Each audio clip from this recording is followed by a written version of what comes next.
Hey, how's it going, Ev? Yeah, good. Okay, man. How about yourself? Pretty good, pretty good. That's the way. Yes, and welcome everyone listening to episode 4 of Oneness Radio.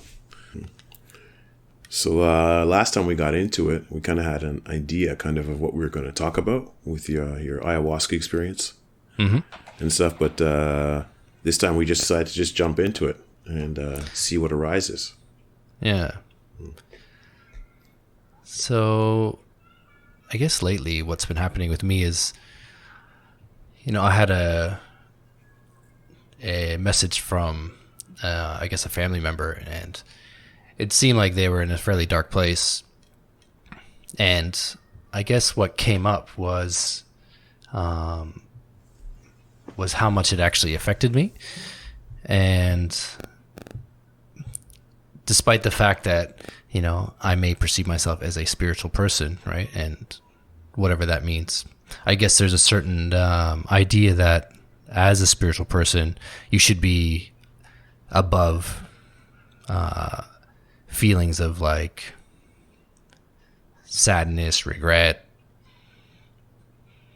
worry, or frustration, or any of these sort of feelings, right? And I've noticed that really came up for me, and the resistance to feel that, the resistance to, not follow that sort of feeling and trajectory. You know what I mean? I spoke to you about it, and I've spoken to some other people about it. And after sort of fleshing it out a bit and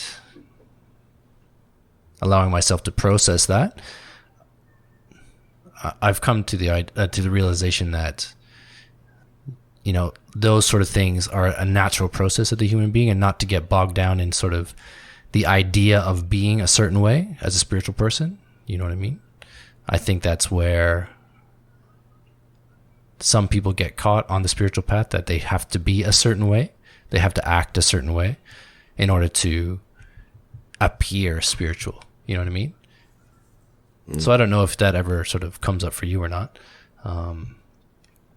where sort of you have these pulls between long-term established familial ties, right? And then the quote-unquote spiritual person trying to transcend the world, yeah? I guess that's the best way I can describe it.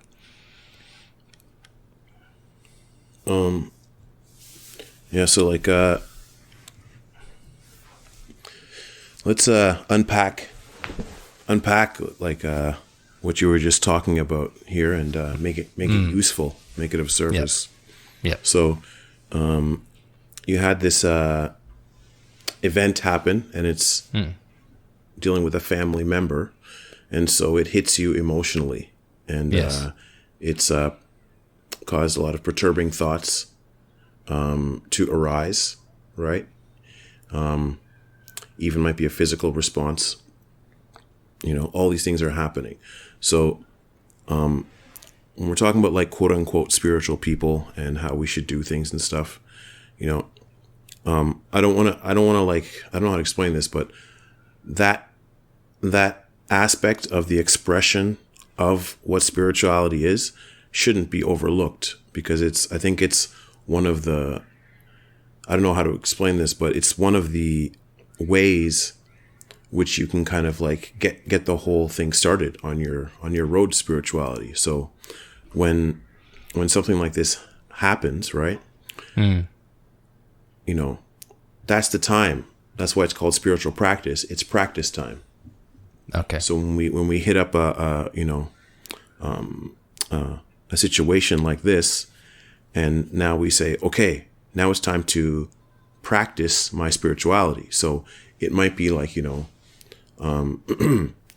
when this happens, based on my faith or whatever it is, or whatever I'm practicing, I learn to, okay, stop, take 10 deep breaths, and then maybe say a mantra or a prayer, and then to remember the deity or God or who it is I use as my example, right? Or my ultimate goal.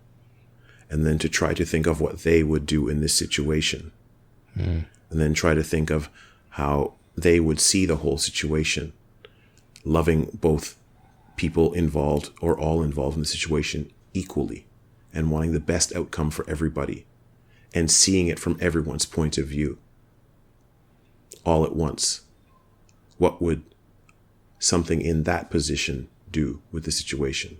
You see? And so, and then taking a deep breath and then trying to address the situation as best you can now, having taken into account what it is that you believe, or what it is that you spiritually practice, or whatever it is that your religion professes. Right? So to be quote unquote a spiritual person, even at that level of it, where you just say an ego going through the motions of your practice or your religion, but consciously making the effort to do so, this step must not be overlooked. It is fine. And actually, it's the best you can do, really, as an ego. It's the best you can do. And what it does is it's in a sense, it's a set of, like, say, exercises or gymnastics you can go through in order to bring yourself into the level of consciousness and awareness where you are in tune. And so the problem seems to solve itself or go away, or you have the solution or the wisdom to navigate it, or the strength to endure it. Whatever it takes, you find it in that place when you become in tune. And if you do so by going through whatever your religion or belief or spiritual practice dictates, if that's how you get to it, by putting it into practice that way, right? That step must not be overlooked. Because if you've never done it before, you need to do it that way. And having done it once, you've shown yourself you can do it. So even if you had to fight tooth and nail, right, to get to taking that deep breath and then remembering, even if you had to fight tooth and nail just to get to, okay, remembering and then going through the steps and forcing yourself to them, every time you get closer and closer, right, to completing that entire process, I just said, each time you get closer along that and further along, it's a victory. It's an unfolding. It's a deepening of understanding. And so being a quote unquote spiritual person, right, this you could say stage or step or whatever it is, it shouldn't be overlooked, because it's almost a necessary process. And it shouldn't be a thing of like trying to just jump over it or say, I've got it, or skip steps or whatever that is. It should be fully flushed out, right? Because that's how it's going to happen anyways. So to be useful, when things like this happen, turn to what it is you believe and try to put it into practice. And the better and better you get at that, where you can actually do it from point A to remembering, to point B to going through the steps, to point C, seeing the results. The first time you get from point A to point B to point C, you've shown yourself that it's possible. And by doing so, you've given the mind, the ego, whatever you want to call it, you've given that thing another option.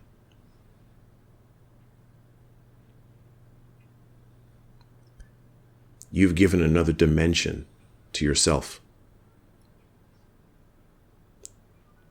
Because the mind's been bouncing between left or right, left or right, left or right. And then you come in with your spiritual practice and you say, there's also up and down. And you've shown yourself it's possible. It might have been tough to get there. It might have took everything in you.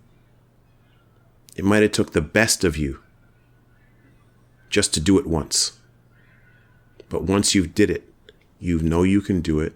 And now you know you have that option again. Whether you want to make it conscious or subconscious, it's in there. It's in your experience set. And so the next time the problem arises, your mind, by its very nature, even if it's for a brief moment, will bring up that option to you. where it wasn't there before. You had to make that option available to yourself through spiritual practice or following your religion, right? Or sticking to your code, whatever you want to call it. You had to make that option available for yourself. And now that you've shown that option is available, it's there naturally in your mind the next time something like that arises. And you see how you've just broadened yourself by having faith in yourself and having faith in what you believe. And understanding this part of the process is the key to your spiritual growth as an individual, if we want to speak relatively.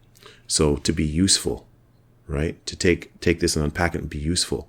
Don't overlook this quote unquote spiritual person part of it. Because you start showing yourself you can do that, now you have the option. You start choosing that option with more and more frequency, then that becomes the option that gets brought up further up the order. Keep choosing it, and that's all that gets brought up. When that gets brought up all the time, now the spiritual practice is no longer a practice, because you don't need to practice for it to happen anymore. It's happening naturally. So this whole thing of like dropping practices and stuff like that too, it'll happen naturally. It'll happen naturally when you don't have to give much of your energy and attention and focus for it to happen. Then you don't need to practice it anymore.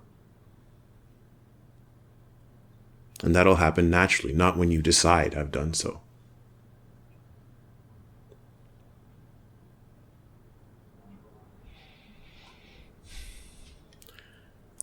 And that's just for that. Just for that, right? We can go beyond this and now talk about who is this I, right? But for many people, the majority of brothers and sisters out there, that first stage of just putting into practice what it is you believe, putting into practice your highest that you're capable of with increasing frequency.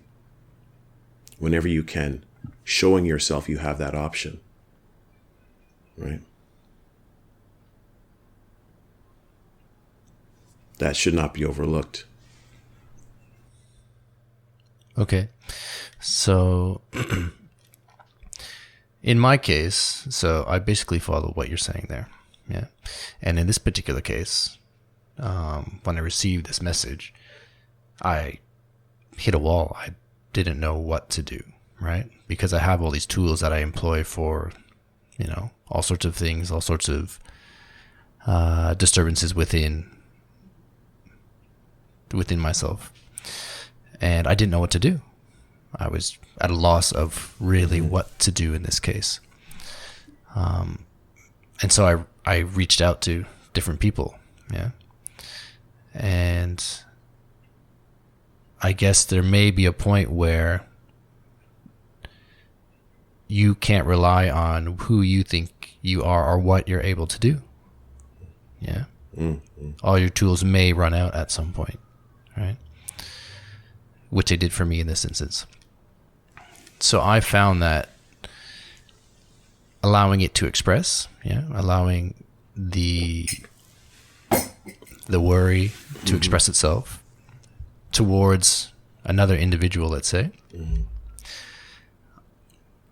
I was able to allow that solution, or it's hard to say solution because I don't know if I was looking for a solution.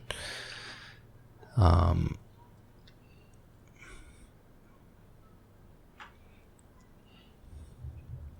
was opening up my toolbox so other people could show me what tools may work better or may be the key to addressing it, right? So despite the fact that you're on this path, yes, it's hard to say that you'll always have what's necessary, even looking to your highest ideal, that to address certain things that come up, right? So I found that in this particular instance, that reaching out when you don't know to someone who can help, right, was a much better way for me to resolve this within, right, than to try and battle it out myself, right? Because I view myself as a spiritual person, I should be able to do it myself. Yeah. And one of the people I spoke to, they told me to give that what's coming up space, and to allow it to happen. Don't try and cure or rationalize or understand why it's coming up. You may or may not know why it's coming up. In this case, there was a trigger for it, right? However, I believed I was beyond it, but I clearly wasn't. And just like we spoke about last week with the unconditional love, she recommended that to stay in that space of unconditional non-judgment, and allow that energy to flow. Yes. Don't try and rationalize it. Yeah. Don't try and cure it. Just allow it to flow. It's happening. What can you do? And I found that to be the most natural response to what was coming up, right? Because I struggled. I struggled for a few days with this. And as a human being, those things are always going to come up in some form or another. When you think you're over it, and you say, "Oh, I've got this," something's going to come up, right, and test you. Right? It's going to say, nice try. Here it is, right? And in this case, that seemed reaching out and finding a different avenue that I couldn't deal with at this time, right? And I didn't know how to, was the best way for me, right? Say, I don't know.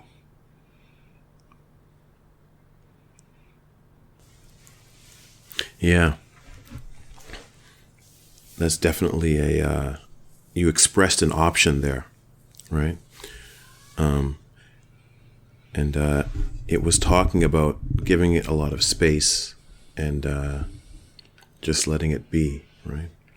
And for all intents and purposes, that in itself is another practice, right?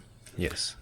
And so what happens is that I was, when we were talking before, I was unpacking, right? Just sticking to what it is that you've adopted as belief or religion, whatever. And then what happens is that it'll reach the end of its rope, right? And when it reaches the end of its rope, you could say, I don't want to say a higher practice, but say a more simplified practice sometimes arises that encompasses all the practices before. Say if there were 10 things, it kind of breaks them down to 2 things. And if there was 2 things and you run that to the end of its rope, it'll break it down to 1 thing. And so there's kind of a reckoning happening within inside the ego, or the self-created self, is that it's trying to break things down to their finest essence. To say, if I could put it down in 1 line, what would it be? Right? Not in 10 things, not in 1,000 things. Like, what's the one thing I can finally say or think that'll put the whole thing into perspective, that'll always be true, that'll never change, so I can basically have a closing thought on existence. That's what the mind's looking for. And the spiritual seeker has given the mind that task. And so it seems like a popular way for the mind to go about computing this task is to become a spiritual seeker, start out with a big picture and a big concept and a number of writings and words and getting really, really lots of information, and then trying to whittle that down into the simplest form possible. And we call that the experience of a spiritual seeker going through the different stages of awakening or enlightenment or whatever it is. And what we're doing is we're just simplifying and simplifying and simplifying and simplifying as much as we can. But then the mind will get to a point where it can't simplify anymore.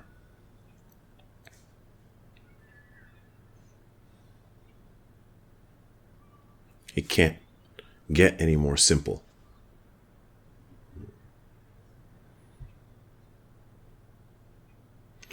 And then just like you said, you're left with, I don't know. And that's when you could say, almost like to use the term maybe, a Hail Mary, right? The mind kind of throws up a line to the unknown. It throws up a line to what's beyond it, to what it does not know, what it does not understand, to the not known.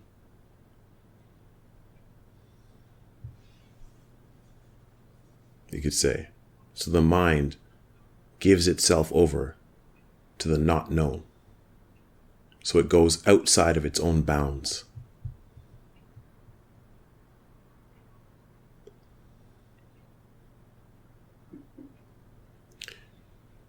It bursts free from its own self-created walls. And whether that happens through a series of cracking and cracking and cracking before parts of the wall starts to degrade and fall down, or it happens in one big explosion. When it happens, it happens.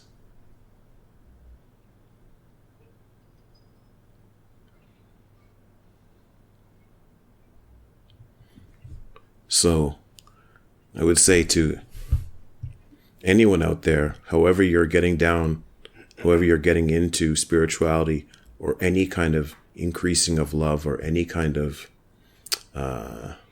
wanting to make yourself better. It's a thread you're pulling on. So just keep pulling on that thread, right? And don't give up on deepening your understanding and deepening your peace and love, whatever that means to you. And never be afraid to keep challenging what that means to you too. And don't let doing something bad discourage you from being a good person, whatever that means to you as well. So sorry I went on a bit of a tangent, Ev, but I been meditating for the earlier part of the day, so.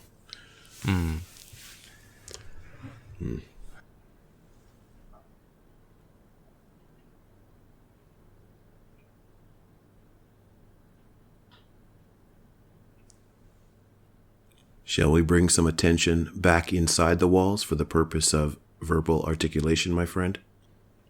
Yeah, sure. So for me, there's, not much coming up right now. So that sounds like a good plan.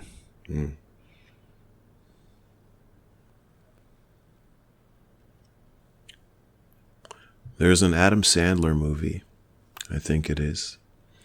And I can't remember what it is, but during the movie, it's like whenever you feel sad or whenever you feel bad or you're nervous, whatever it is, he's like, go to your happy place.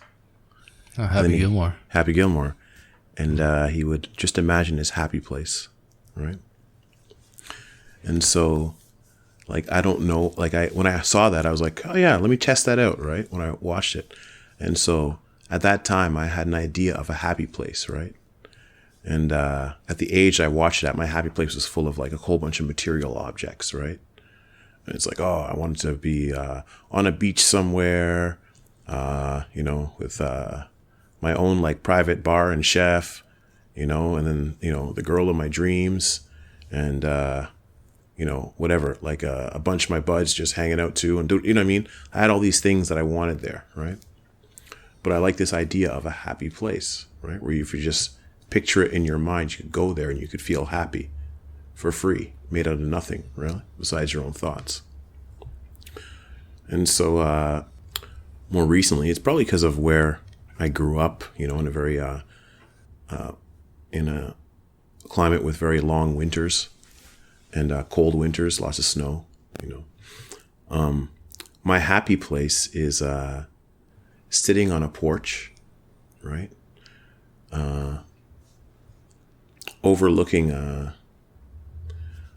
you'd say a large, say field, maybe the size of I don't know, not quite a football field, but maybe like a hockey rink, right? But it's all enclosed by trees or hedges. So you're in this big square. But you're sitting out on the porch overlooking this.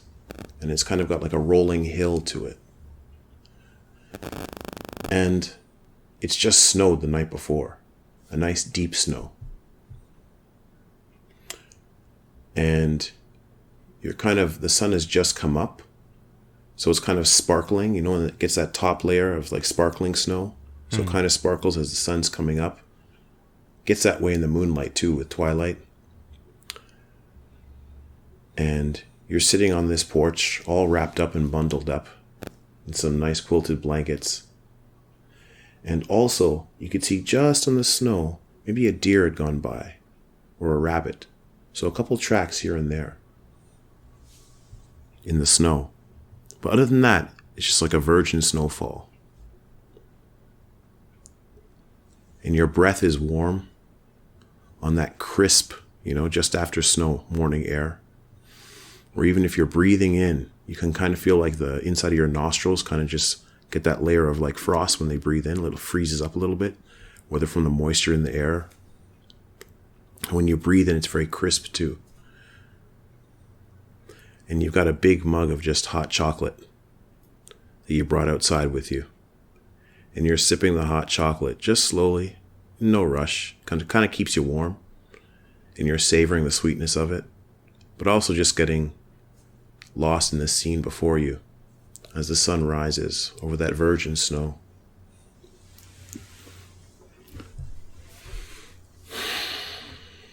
And that feeling for me is my happy place. And just talking about it, picturing myself there, I relax. I'm at ease. I'm at peace. So it's kind of like my peaceful place too. Because I'm not actually super happy or anything. I'm just, sweet. So it's more like my sweet spot than my happy place. And now if I just go back and think about everything I just said, it's all a place in my own mind. So I am the snow. I am the crisp morning air. I am the hot chocolate. I am the sweetness. I am the breaths being taken in. I am sitting on the porch. I am the porch. I am the hedges. I am the field. I am the tracks in the snow and the things that made them. I'm all the things in my happy place. I'm all the things in my peaceful place. I am all the things in my sweet spot.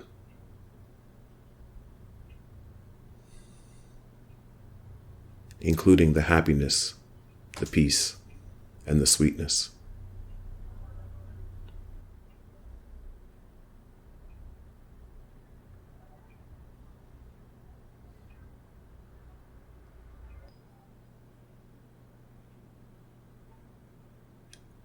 I don't know how much use I'm going to be in this podcast today, Gabe. Yeah, I know. Yeah. It's all good. That's why I was just articulating there. The point of which being is that when you make your happy place, you make it and then you be happy in it. So you make this thing that you inhabit. But you're that happiness inhabiting that place. You're that peace inhabiting that place.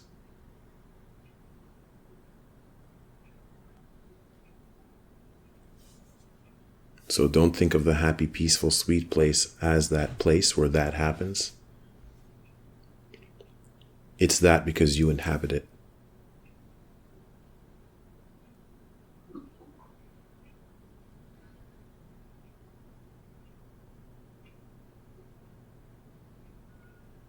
Enjoy the wonder of living life, finding ways to let the peace and the love that you are inhabit every moment of your experience. And because everyone's experience is different, that'll be different for everyone.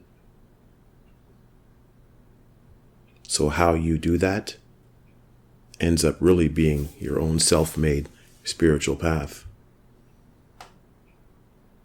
But the joys and the ups and the downs and the intrigue and all the stuff that happens with you trying to just let love and peace into every moment, to find a way to get it there, to find a way to not let your sight leave it, to find a way to bring it to everything, is like waking up in the morning, and as soon as you wake up, you light a candle. And you don't do anything else different that day than you would any other normal day, except that you can't let the candle go out. And you have to hold on to the candle for the whole day. But you still get up, you make your breakfast, you take your shower, you go to work, you do everything. But you make sure you keep your eyes on that candle so it doesn't go out.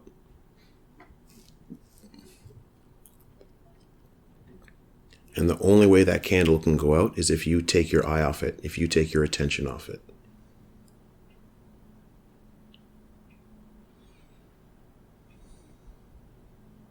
And that candle is the peace and the love that you are.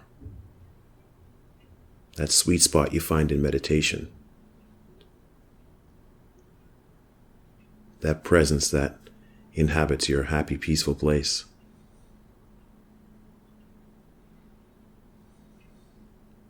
So if you can feel that candle lit now,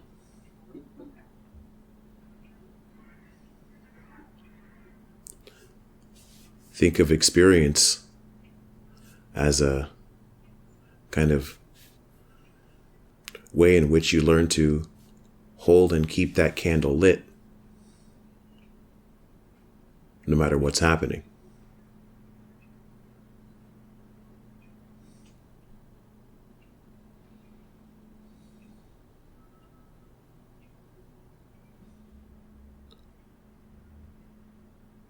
And so you're not really worried about what you're going to do throughout the course of a day. You're going to do what you're going to do. You're more focused on just keeping that candle lit and then letting what come. Letting what comes come, right? Because your focus is on the candle. And so now how you navigate the rest of your day now is based on keeping the candle lit, whatever that might entail. You've never tried to go through a day with the candle lit before, so you have no idea what that'll be. So you got to be open. You don't even know what you're going to do. And if you don't know what you're going to do or what you're going to have to say or what you're going to have to be or do,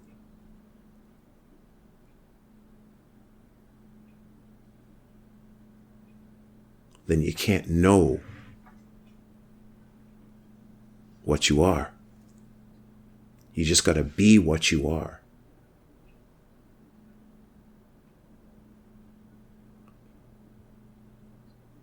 So focusing on that candle brings you into being.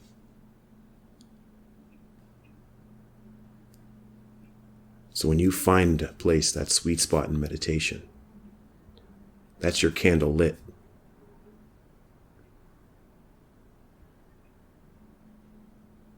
Now get up and move around and walk around with your candle.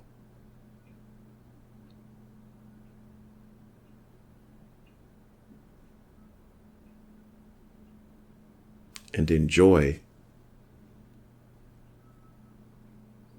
for what's, all intents and purposes, a new you, right? But it's not a you can decide what that is. because your focus is on keeping the candle lit. So you're end up being whatever you need to be to keep the candle lit, whatever that is. And because you can't know what that'll be from one moment to the next, then what you are is just being from one moment to the next without knowing.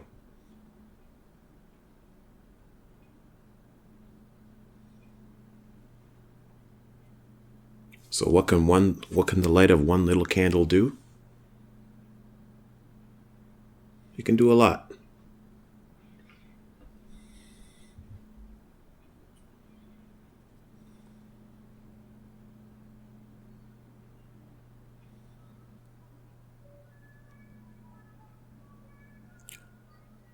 Sometimes the hardest part about keeping that candle lit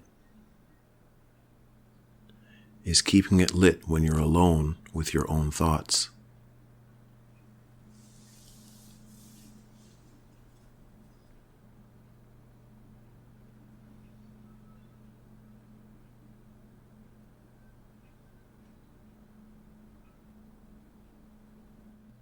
And this is what happens when we jump into a podcast without planning what we're doing.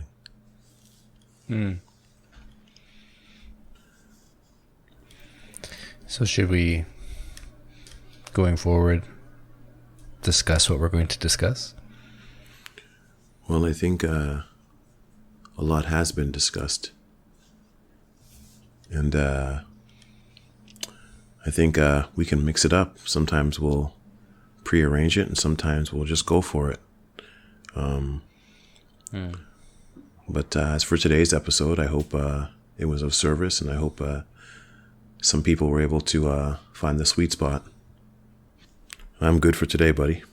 Yeah, yeah, we do. All right. Well, then, for everyone who is out there listening, thank you for joining us on Oneness Radio.